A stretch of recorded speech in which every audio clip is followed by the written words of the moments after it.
بسم الله الرحمن الرحيم. اهلا بيكم على قناه صحبه الكروشيه. معاكم سلوى الفحام. بدأنا الفيديو اللي فات واشتغلنا شنطه بخيط الخيش، واتكلمت معاكم عن نوعيه الخيط دي. الحقيقه اول مره اشتغل بيها، ولكن الحقيقه الميزه فيه ان هو خفيف جدا جدا. يعني الشنطه وزنها خفيف جدا زي ما قلت لكم، اخذت حوالي من 200 ل 250 جرام. هي حجمها متوسط زي ما احنا شايفين كده. كمان هو متين جدا يعني في استخدامه كشنطه.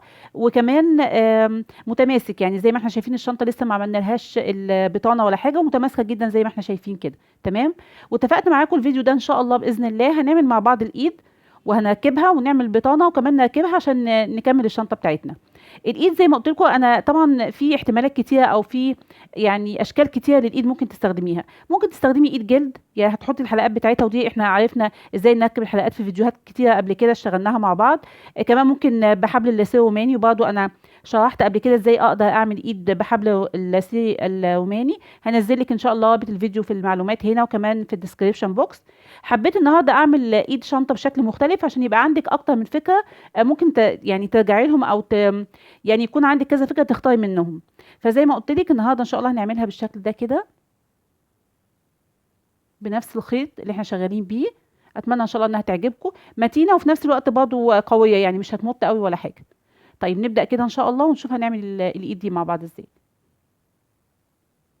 بسم الله. هبدا الاول واعمل عقده بدايه بالشكل ده كده. زي ما قلت لك انا بشتغل على فتلتين عشان الخيط ده نوعا ما رفيع، فبنعمل عقده بدايه.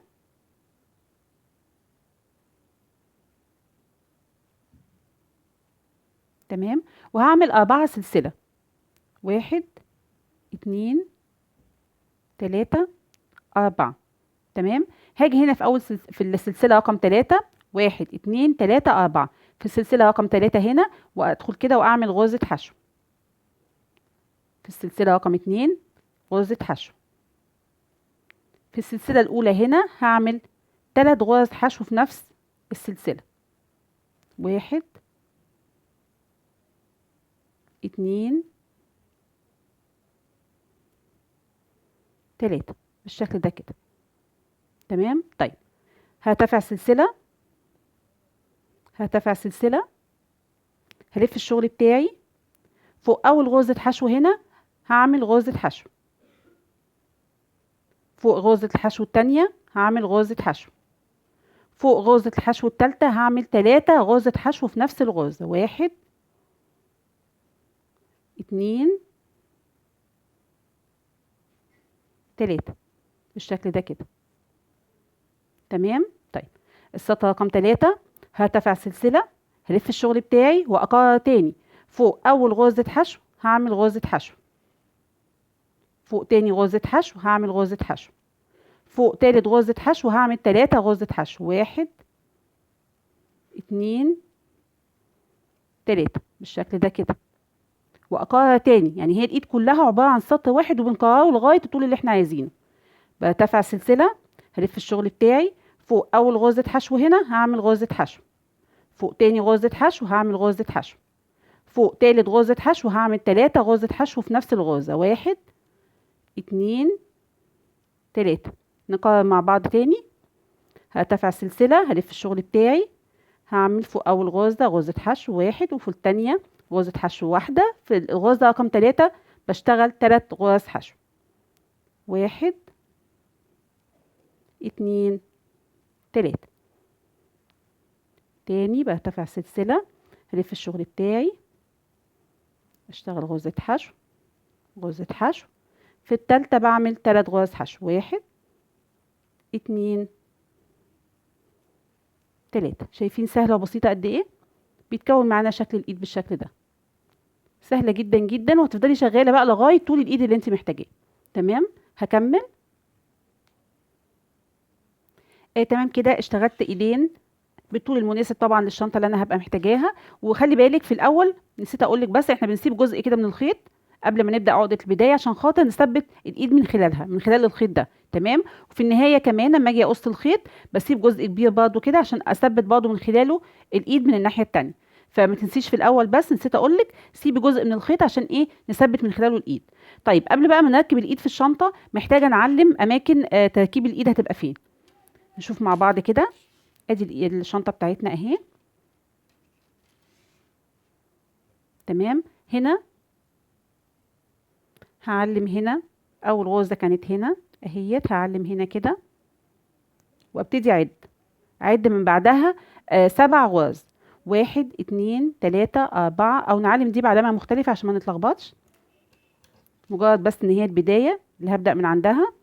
هنعد بقى 7، 1 2 3 4 5 6 7، وفي التامنة هنا هعلم علامة دي كده اول مكان للايد. تمام. وبعدين هعد من بعدها 14، 2 4 6 8 10 12 14، وبعدها هحط علامة. تمام. وبعدين هعد 14، 2 4 6 8 10 12 14، وبعدها هحط علامة. بعدين اعد تاني 14، 2 4 6 8 10 12 13 14، وبعدها هحط علامة. ماشي. هلاقي هنا فاضل عندي 7، 1 2 3 4 5 6 7. تمام. فكده دول 7، كنا سايبين 7 هنا، يبقى هما ايه 14.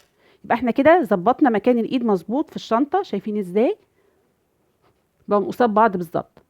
يبقى هنا دول كده 14، وهنا دول كده 14، وبين كل ايد وايد 14. يبقى 14 في 4 ب 56، والاربع غرز اللي انا معلماهم دول 4، يبقوا 60 غرزة اللي احنا دايما كنا شغالين عليهم من اول القاعدة لغاية فوق.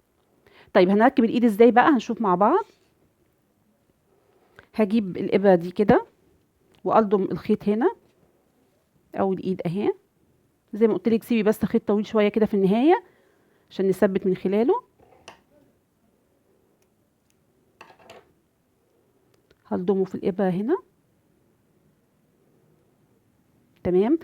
شوفي انت، احنا ممكن نحط هنا حلقة، يعني برضه هقول لك على الحاجات اللي ممكن نعملها. ممكن نحط حلقة هنا كده ونتني الايد دي كده ونخيط، وتبقى الحلقة هنا ونركب الحلقة دي في الشنطة. تمام. بس انا حبيت الحقيقة تكون كلها على بعضها كده بنفس الخيط، مش عايزة ادخل فيها اي اكسسوارات يعني. فعشان كده انا حابة ان انا اخيط، وكمان عشان لو مش متاحة عندك الحلقات تقدري تشبكي الايد على طول في الشنطة. انا هشبكها ازاي بقى؟ يعني الطبيعي ان احنا ممكن نشبكها، خلي بالك معايا، يعني ممكن نشبكها كده من بره كده، بس حسيت لو شبكتها من بره كده الناحيه التانية مش نفس الشكل، فهيبقى الشكلين مختلفين. يعني لو جينا ظبطنا كده الايد هنا، وحبينا بقى نحط الايد دي كده بره برضه، شايفين الشكل هنا مش زي الشكل هنا، فما حبيتش الحكايه دي الحقيقه. فلقيت ان افضل ان انا اشبكها من جوه الشنطه بالشكل ده. شايفين ازاي؟ طيب، فانا هشيل العلامه بتاعتي دي كده، واكون حاطه بالظبط كده في النص تقريبا. تمام. والخيط اللي احنا سايبينه في النهايه هبتدي اثبت هنا كده في الغرز المنزلقه.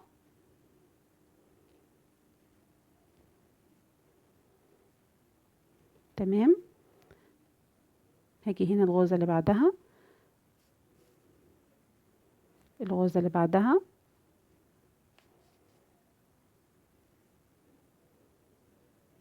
احاول اوضح لكم الصوره بالشكل ده. تمام. طيب، تاني ادخل هنا كده، يعني صاجة عاديه جدا بثبت من خلالها الايد اهوت.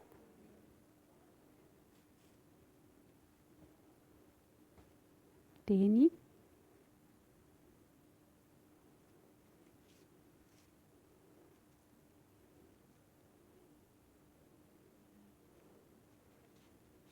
شايفين ازاي؟ بكل بساطه، يعني شكلها كده هيبقى مناسب اكتر من جوه الحقيقه. تمام. هثبت عليها تاني. تمام كده. هاجي بقى هنا من ظهر الشنطه من الخلف، وابتدي اثبت تاني كده.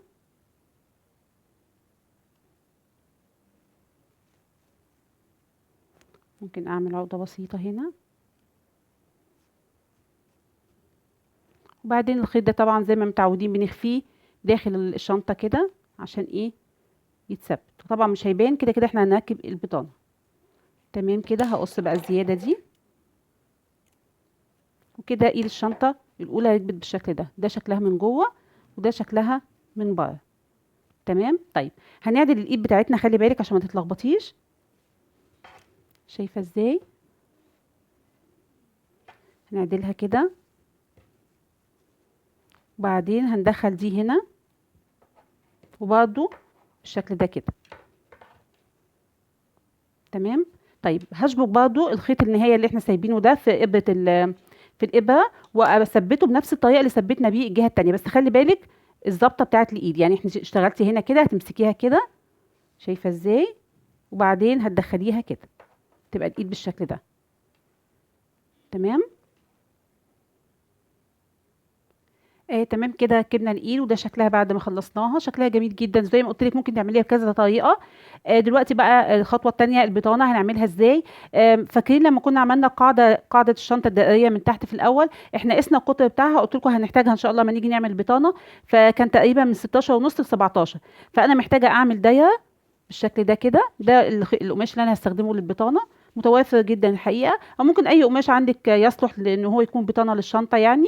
فانا عملت دايره هنا بايه؟ بمقاس القاعده اللي احنا قسناها. انا عاملاها هنا 18، يعني عقبال ما نخيط هنا نص سنتي ونص سنتي هتبقى بالظبط ايه؟ قد القاعده اللي احنا عملناها الدائريه. طيب دي كده اول خطوه. الخطوه الثانيه محتاجه اشوف طول الشنطه كام، علشان اعمل الطول البطانه هيبقى كام. فاحنا هنقيس الطول من بعد ال10 سطور اللي احنا عاملاهم للقاعده. هنعد كده 10 سطور من هنا: 1 2 3 4 5 6 7 8 9 10. هنقيس بقى من بعد ال10 سطور بتوع القاعده، هنلاقي الشنطه بتاعتنا طولها حوالي 17، لان انا هخلي البطانه لغايه هنا بس، فحوالي 17 سنتي. يبقى احنا دلوقتي عملنا ايه؟ القطر بتاع الدايره الاولانيه لما عملناها قبل ما نوقف التزايد، خلاص كده عند ال10 سطور، عند ال10 سطور في الدايره اللي احنا اشتغلناهم هنا. طبعا لو اشتغلتيها اكبر من كده هتقيسي قطر الدايره اللي انت وصلتي له وتعملي دايره بنفس القطر. طيب وبعد كده هتقيسي طول الشنطه من بعد سطور القاعده. فانا قستها هنا زي ما قلت لك هتبقى لغايه هنا بس كده 17 سم. فانا محتاجه اعمل ايه دلوقتي؟ عملنا الدايره دي اول خطوه. الخطوه الثانيه هعمل قطعه مستطيله بالشكل ده، هيكون طولها الطول اللي احنا لقيناه هنا. تمام. والعرض ده العرض بتاعها اسفه، والطول بتاعها يكون قد مقاس الشنطه من فوق. لو قسناها هنا كده هنلاقيها حوالي 26.5 تقريبا، يعني حوالي 53 سنتي. تمام. فانا عملت القطعه المستطيله دي 53 سنتي تقريبا او 54 عشان تبقى مريحه وانا بركبها. وكل اللي هنعمله دلوقتي بقى هنعمل ايه؟ هنمسك القاعده دي كده او قطعه القماش دي كده، وهنخليها انا تانياها بس من فوق هنا عشان لما اجي اركبها تبقى متنيه. بس قبل ما اتنيها هنقفلها على بعض كده. تمام. ونبتدي نخيط من هنا. عندك مكنه هتخيطي عليها، هتخيطي بيها يعني. ما عندكيش مكنه مفيش مشكله خالص، بالابره والخيط العاديين اهم، ونبدا نخيط سراجه عاديه بالشكل ده كده.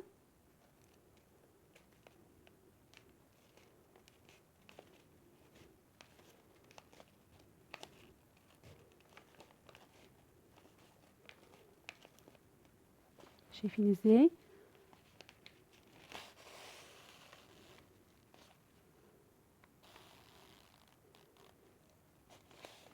بالشكل ده كده. ممكن طبعا ترجعي تثبتي عليها تاني مفيش مشكله. تمام.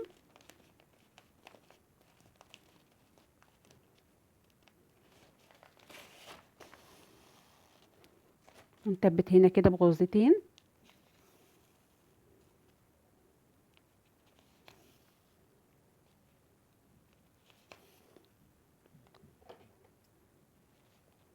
وبعدين هنتني الجزء اللي انا كنت عاملاه من فوق هنا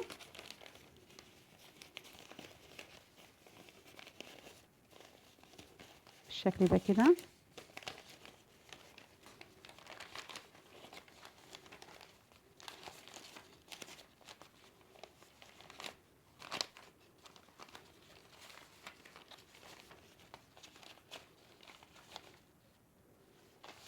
تمام.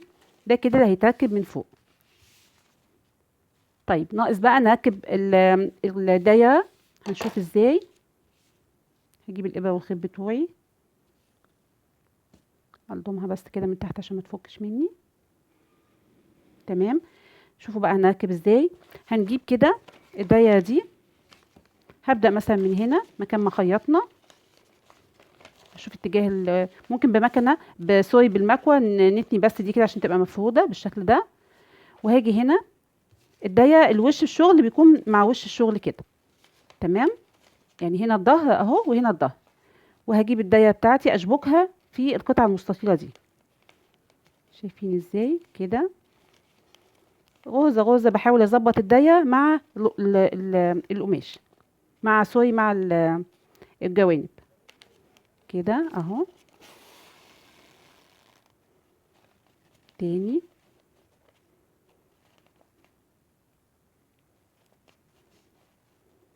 انا بحاول اشرح بس بشويش، لان في ناس كتير الحقيقه بيطلبوا مني البطانه بتاعه الشنط، وهي موضوع بسيط جدا جدا، مش محتاج مكنه قوي. يعني انت لو تبتي تاني مره تانية خلاص هتبقى متينه جدا. شايفين ازاي؟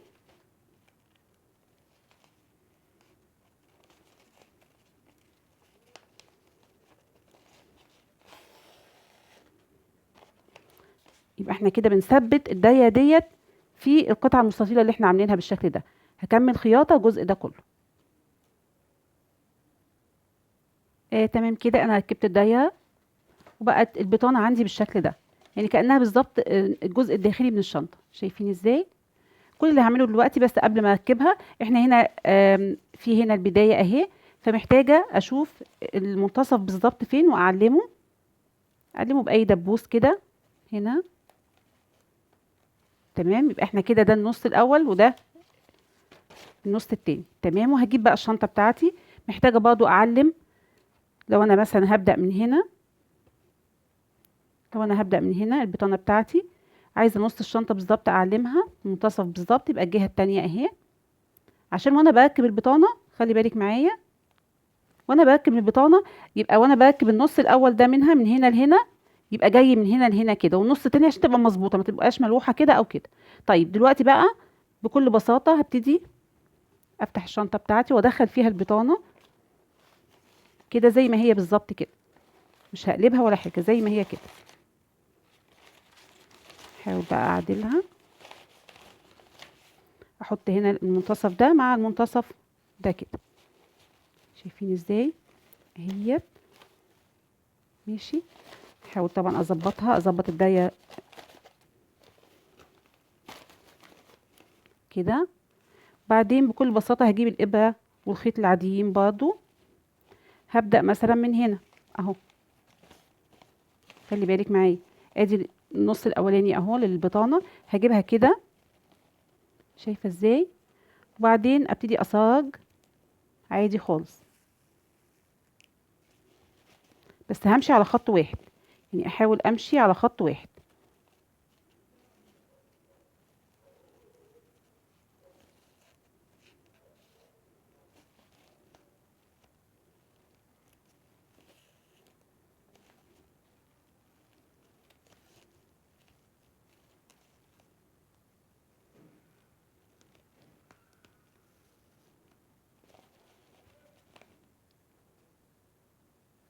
انا اسفه اوضح لك الصوره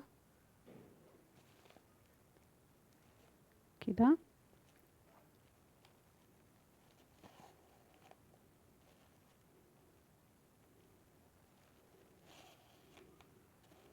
شايفه ازاي؟ بس زي ما بقولك يعني خليكي دايما ماشيه على سطر واحد كده عشان تبقى البطانه مظبوطه من جوه.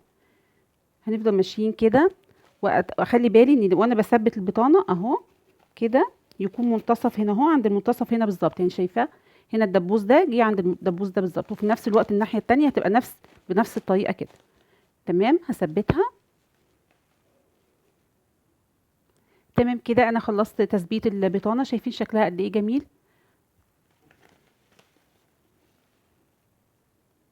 يعني لو خدت المقاسات مظبوطه ان شاء الله تطلع مظبوطه وتتركب تمام. تمام، ومن جوه اهي الدايه بتاعتنا. طيب فاضل كده عندنا حاجه واحده بس، ان احنا نركب ال اللي هو الكليبس دوت. هنشوف هنركبه ازاي. انا هثبته بنفس نوعيه الخيط اللي انا اشتغلت بيها، بس طبعا على فتله واحده. تمام، فهفتح ده كده، هجيب الجزء الاول هنا في المنتصف بالظبط كده تقريبا هنا. تمام، وابتدي احط كده، هدخل الخيط من ورا البطانه كده تمام، واحاول اطلعه من اول جزء هنا.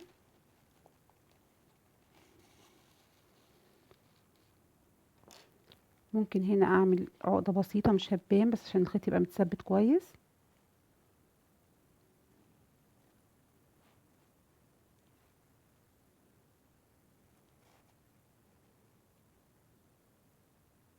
بالشكل ده كده.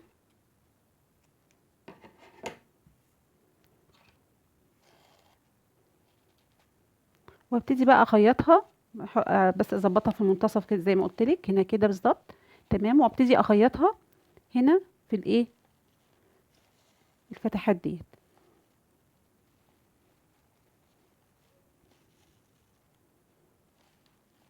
كده بكل بساطة. بسيطة جدا وسهلة، ما بتبانش من الجهة التانية. لو مش متاحة عندك زي ما قلت لك ممكن تعملي كده سلسلة وتشتغلي عليها غرز حشو، وايه تبقى ونحط لها زوار، وتبقى هي دي الطريقة اللي بنقفل بيها الشنطة.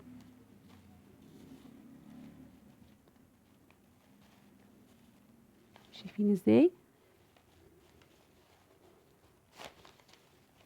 كمل، عايزة اوضحها لك بس. طبعا هي مش هتبان من الجهة التانية الخيط لانه نفس نوعية الخيط، فمش هيبقى واضح بالشكل ده كده. تمام. تمام كده، انا ركبت الجزئين. هنقفلها بكل بساطة بالشكل ده، وزي ما احنا شايفين من الجهة التانية مش باينة خالص ان احنا خيطناها من هنا ومن هنا كمان. تمام، ففكرة الحقيقة الكبسونة دي سهلة جدا وبسيطة وجميلة. زي ما قلت لك لو مش متاحة هتيجي هنا كده هتعملي عدد من السلاسل وتشتغلي عليهم حشو، وتحطي زرار هنا هيقفل على الشنطة، هتبقى شكلها جميل جدا جدا. وكده خلصت الشنطة بتاعتنا. اتمنى من ربنا ان شاء الله انها تكون عجبتكم، وتكون بسيطة وسهلة. يمكن تفاصيلها كتيرة شوية، بس الحقيقة هي جميلة، والخيط كمان نوعيته جميلة جدا. اتمنى تجربوه وتقولوا لي رأيكم فيه ان شاء الله في التعليقات. شكرا، وبإذن الله نتقابل دايما على خير في فيديوهات جاية كتير. والسلام عليكم ورحمة الله وبركاته.